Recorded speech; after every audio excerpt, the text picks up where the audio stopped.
ओम शांति। आज 26 जून 2024 की साकार मधुर महावाक्य है मधुबन से। मीठे बाप दादाजी ने कहा, मीठे बच्चे सदा इसी नशे में रहो कि हमारा पद्मा पदम भाग्य है। जो पतित पावन बाप के हम बच्चे बने हैं, उनसे हमें बेहद सुख का वर्षा मिलता है। प्रश्न है, तुम बच्चों को किसी भी धर्म से घृणा व नफरत नहीं हो सकती है, क्यों? उत्तर है, क्योंकि तुम बीज और झाड़ को जानते हो। तुम्हें पता है ये मनुष्य सृष्टि रूपी बेहद का झाड़ है। इसमें हर एक का अपना अपना पार्ट है। नाटक में कभी भी एक्टर्स एक दूसरे से घृणा नहीं करेंगे। तुम जानते हो, हमने इस नाटक में हीरो हीरोइन का पार्ट बजाया। हमने जो सुख देखे वह और कोई देख नहीं सकता। तुम्हें अथाह खुशी है कि सारे विश्व पर हम राज्य करने वाले हैं।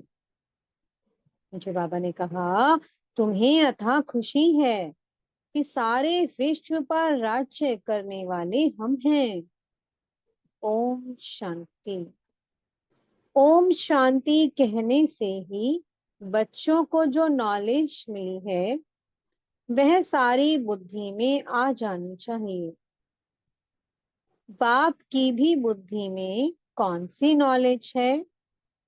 ये मनुष्य सृष्टि रूपी झाड़ है, जिसे कल्प वृक्ष भी कहते हैं। उसकी उत्पत्ति, पालना, फिर विनाश कैसे होता है, सारा बुद्धि में आना चाहिए। जैसे वह जड़ झाड़ होता है, ये है चैतन्य। बीज भी चैतन्य है, उनकी महिमा भी गाते हैं।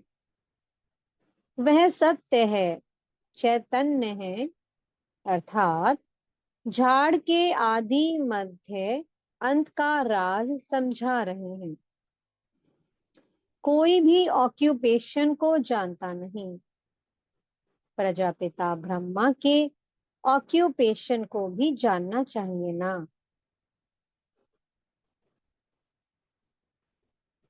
ब्रह्मा को कोई याद नहीं करते, जानते ही नहीं। अजमेर में ब्रह्मा का मंदिर है। त्रिमूर्ति चित्र छपाते हैं, उनमें ब्रह्मा विष्णु शंकर है। ब्रह्मा देवताएं नमः कहते हैं। अब तुम बच्चे जानते हो, इस समय ब्रह्मा को देवता नहीं कहा जाता है। जब संपूर्ण बने तब देवता कहा जाए। संपूर्ण बन चले जाते हैं सूक्ष्म वतन में। बाबा कहते हैं, तुम्हारे बाप का नाम क्या है? किससे पूछते हैं? आत्मा से। आत्मा कहती है, हमारा बाबा। जिसको मालूम नहीं है कि किसने कहा, वह तो प्रश्न पूछ ना सके। अब बच्चे समझ तो गए हैं, बरोबर दो बाप सबके हैं। ज्ञान तो एक ही बाप देते हैं। अभी तुम बच्चे समझते होंगे, ये शिव बाबा का रथ है। बाबा इस रथ द्वारा हमको ज्ञान सुनाते हैं। एक तो ये है जिस्मानी ब्रह्मा बाप का रथ, दूसरा फिर रूहानी बाप का ये रथ है। उस रूहानी बाप की महिमा है सुख का सागर, शांति का सागर। पहले तो ये बुद्धि में रहेगा, ये बेहद का बाप है, जिससे बेहद का वर्षा मिलता है। पावन दुनिया के मालिक बनते हैं। निराकार को बुलाते हैं, पतित पावन आओ, आत्मा ही बुलाती है। जब पावन आत्मा है तब नहीं पुकारते, पतित हैं तो पुकारते हैं। अब तुम आत्मा जानती हो, वह पतित पावन बाप इस तन में आया है, ये भूलना नहीं है। हम उनके बने हैं। ये सौभाग्य तो क्या परम भाग्य की बात है। फिर उस बाप को भूलना क्यों चाहिए। इस समय बाप आए हैं, ये नई बात है। शिव जयंती भी हर वर्ष मनाई जाती है, तो जरूर वो एक ही बार ही आते हैं। लक्ष्मी नारायण सतयुग में थे, इस समय नहीं है, तो समझाना चाहिए उन्होंने पुनर्जन्म लिया होगा। 16 कला से 12-14 कला में आए होंगे। ये तुम्हारे बिना कोई नहीं जानते। सत्युग कहा जाता है नई दुनिया को, वहां सब कुछ नया ही नया है। देवता धर्म नाम भी गाया जाता है। वही देवताएं जब वाम मार्ग में जाते हैं तो फिर उनको नया भी नहीं तो देवता भी नहीं कह सकते। कोई भी ऐसे नहीं कहेंगे कि हम उनकी वंशावली के हैं।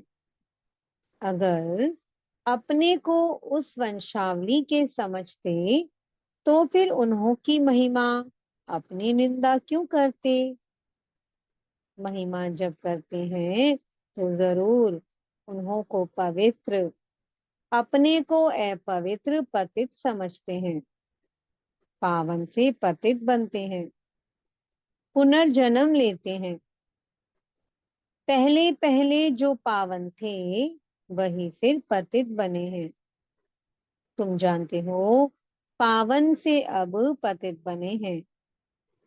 तुम स्कूल में पढ़ते हो, उसमें नंबरवार फर्स्ट, सेकंड, थर्ड क्लास तो होते ही हैं। अभी बच्चे समझते हैं हमको बाप पढ़ाते हैं, तब तो आते हैं ना, नहीं तो यहाँ आने की क्या दरकार है। ये कोई गुरु, महात्मा, महापुरुष आदि कुछ नहीं है। ये तो साधारण मनुष्य तन है, सो भी बहुत पुराना है।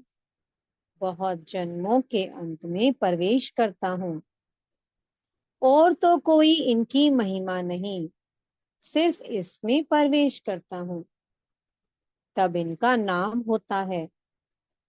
नहीं तो प्रजापिता ब्रह्मा कहाँ से आया। मनुष्य मूंझते तो जरूर है ना। बाप ने तुमको समझाया है, तब तुम औरों को समझाते हो। ब्रह्मा का बाप कौन। ब्रह्मा, विष्णु, शंकर, उन्हों का रचयिता ये शिव बाबा है। बुद्धि ऊपर चली जाती है। परम पिता परमात्मा जो परम धाम में रहते हैं, उनकी ये रचना है। ब्रह्मा, विष्णु, शंकर का ऑक्यूपेशन अलग है।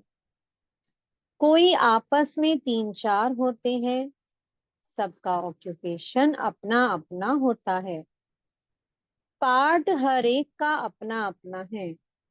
इतनी करोड़ों आत्माएं हैं, एक का पार्ट ना मिले दूसरे से। ये वंडरफुल बातें समझी जाती हैं। कितने ढेर मनुष्य हैं, अभी चक्कर पूरा होता है, अंत है ना, सब वापस जाएंगे, फिर से चक्कर रिपीट होना है। बाप ये सब बातें भिन्न भिन्न प्रकार से समझाते रहते हैं, नई बात नहीं है। कहते हैं कल्प पहले भी समझाया था, बहुत लवली बाप है। ऐसे बाप को तो बहुत प्यार से याद करना चाहिए।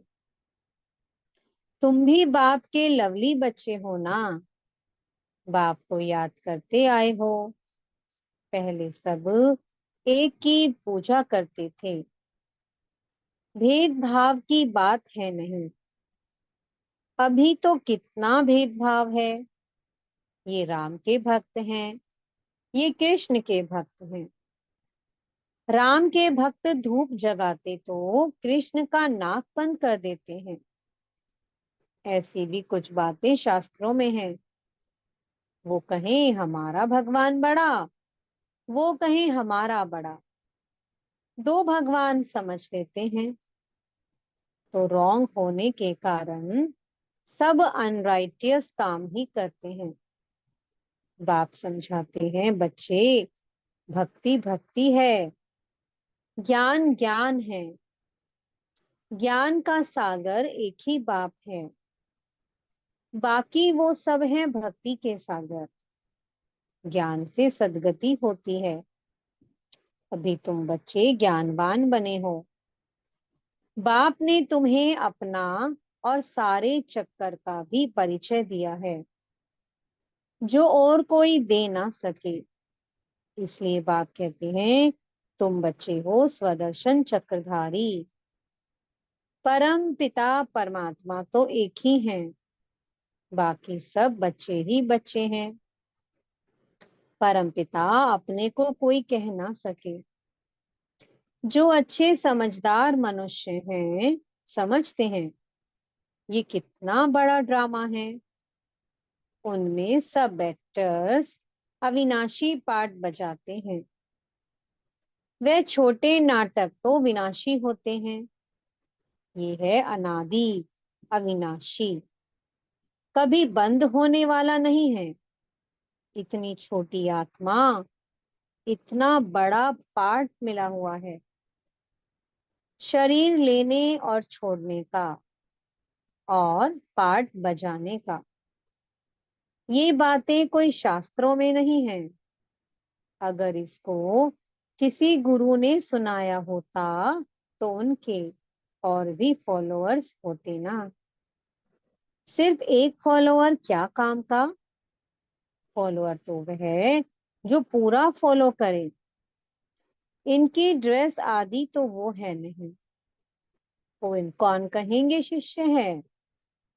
ये तो बाप बैठ पढ़ाते हैं। बाप को ही फॉलो करना है। जैसे बारात होती है ना, शिव की भी बारात कहते हैं। बाबा कहते हैं ये हमारी बारात है। तुम सब भक्तियां हो, मैं हूँ भगवान। तुम सब सजनियां हो, बाबा आया है तुमको श्रृंगार कर ले जाने। कितनी खुशी होनी चाहिए। अब तुम सृष्टि के आदि, मध्य, अंत को जानते हो। तुम बाप को याद करते करते पवित्र बन जाते हो। तो पवित्र राजाई मिलती है। बाप समझाते हैं, मैं आता ही हूँ अंत में। मुझे बुलाते ही हैं पावन दुनिया की स्थापना और पतित दुनिया का विनाश कराने। आओ। इसलिए महाकाल भी कहते हैं। महाकाल का भी मंदिर होता है। काल के मंदिर तो देखते हैं ना। शिव को काल कहेंगे ना। बुलाते हैं कि आकर पावन बनाओ। आत्माओं को ले जाते हैं। बेहद का बाप कितनी ढेर आत्माओं को लेने के लिए आए हैं। काल काल महाकाल सब आत्माओं को पवित्र गुलगुल बनाकर ले जाते हैं। गुलगुल बन जाएं तो फिर बाप भी ले चलेंगे गोद में। अगर पवित्र नहीं बनेंगे तो सजाएं खानी पड़ेंगी। फर्क तो रहता है ना। पाप रह जाते हैं तो फिर सजा खानी पड़े। पद भी ऐसा मिलता है। इसलिए बाप समझाते हैं, मीठे बच्चों, बहुत बहुत मीठा बनो। श्री कृष्ण सबको मीठा लगता है ना। कितना प्रेम से श्री कृष्ण को झुलाते हैं। ध्यान में श्री कृष्ण को छोटा देख झट गोद में उठाकर प्यार करते हैं। वैकुंठ में चले जाते हैं।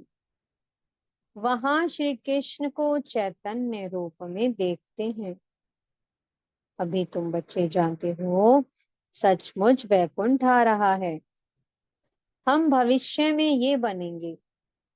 श्री कृष्ण पर कलंक लगाते हैं। वो सब रॉन्ग है। तुम बच्चों को पहले नशा चढ़ना चाहिए। शुरू में बहुत साक्षात्कार हुए थे, फिर पिछाड़ी में बहुत होंगे। ज्ञान कितना रमणीक है, कितनी खुशी रहती है। भक्ति में तो कुछ भी खुशी नहीं रहती। भक्ति वालों को ये थोड़ी मालूम रहता है कि ज्ञान में कितना सुख है।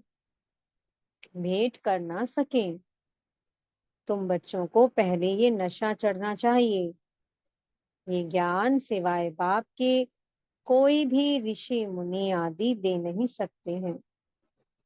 लौकिक गुरु तो किसको भी मुक्ति, जीवन मुक्ति का रास्ता बता नहीं सकते। तुम समझते हो कोई भी मनुष्य गुरु हो नहीं सकता। जो कहे, हे आत्माओं, बच्चों, मैं तुमको समझाता हूँ। बाप को तो बच्चे बच्चे कहने की प्रैक्टिस है। जानते हैं, ये हमारी रचना है। ये बाप भी कहते हैं, मैं सबका रचयिता हूँ। तुम सब भाई भाई हो। उनको पाठ मिला है। कैसे मिला है, ये बैठ समझाते हैं। आत्मा में ही सारा पाठ भरा हुआ है। जो भी मनुष्य आते हैं 84 जन्मों में, कभी एक जैसे फीचर्स मिल ना सके।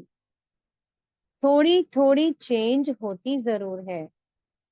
तत्व भी सतो, रजो, तमो होते जाते हैं। हर जन्म के फीचर्स एक ना मिले दूसरे से। ये भी समझने की बातें हैं। बाप रोज समझाते रहते हैं, मीठे बच्चे, बाप में कभी संशय नहीं लाओ। संशय और निश्चय दो अक्षर है ना। बाप माना बाप, इसमें संशय तो हो ना सके। बच्चा कह ना सके कि मैं बाप को याद कर नहीं सकता हूँ। तुम घड़ी घड़ी कहते हो योग नहीं लगता, योग अक्षर ठीक नहीं है। तुम तो राज ऋषि हो। ऋषि अक्षर पवित्रता का है। तुम राज ऋषि हो तो जरूर पवित्र होंगे। थोड़ी बात में फेल होने से फिर राजाई मिल ना सके। प्रजा में चले जाते हैं, कितना घाटा पड़ जाता है। नंबर वार पद होते हैं ना। एक का पद ना मिले दूसरे से। ये बेहद का बना बनाया ड्रामा है। सिवाय बाप के कोई समझा ना सके। तो तुम बच्चों को कितनी खुशी होती है। जैसे बाप की बुद्धि में सारा ज्ञान है, वैसे तुम्हारी बुद्धि में भी है। बीज और झाड़ को समझना है।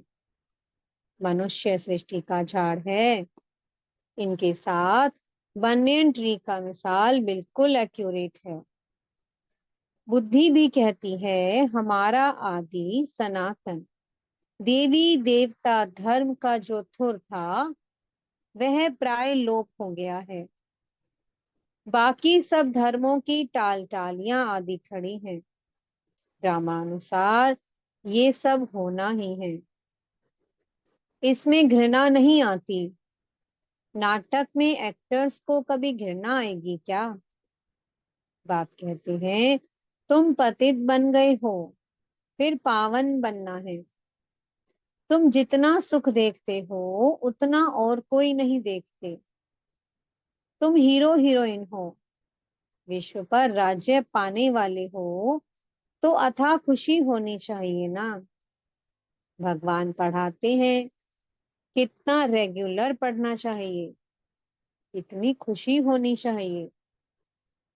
बेहद का बाप हमें पढ़ाते हैं, राजयोग भी बाप ही सिखलाते हैं। कोई शरीरधारी तो सिखला ना सके, बाप ने आत्माओं को सिखलाया है। आत्मा ही धारण करती है। बाप एक बार ही आते हैं पाठ बजाने। आत्मा ही पाठ बजाकर एक शरीर छोड़ दूसरा लेती है। आत्माओं को बाप पढ़ाते हैं, देवताओं को नहीं पढ़ाएंगे, वहां तो देवताएं ही पढ़ाएंगे। संगम युग पर बाप ही पढ़ाते हैं। पुरुषोत्तम बनाने के लिए तुम ही पढ़ते हो। ये संगम युग एक ही है। जब तुम पुरुषोत्तम बनते हो, सत्य बताने वाला, सत्य बनाने वाला, सत्युग की स्थापना करने वाला एक ही सच्चा बाबा है। अच्छा, मीठे मीठे सी कीलते बच्चों प्रति माता पिता बाप दादा का याद प्यार और गुड मॉर्निंग। रूहानी बाप की रूहानी बच्चों को नमस्ते।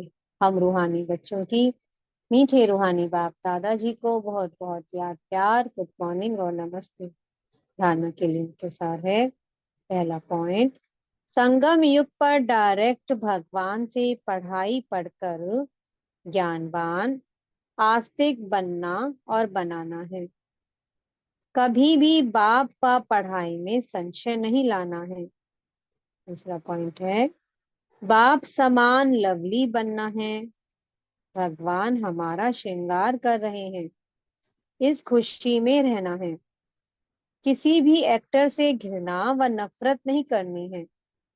हर एक का इस ड्रामा में एक्यूरेट पार्ट है, मुझे सतगुरु जी वरदान दे रहे हैं। सेवाओं की प्रवृत्ति में रहते बीच बीच में एकांतवासी बनने वाले अंतर्मुखी भव।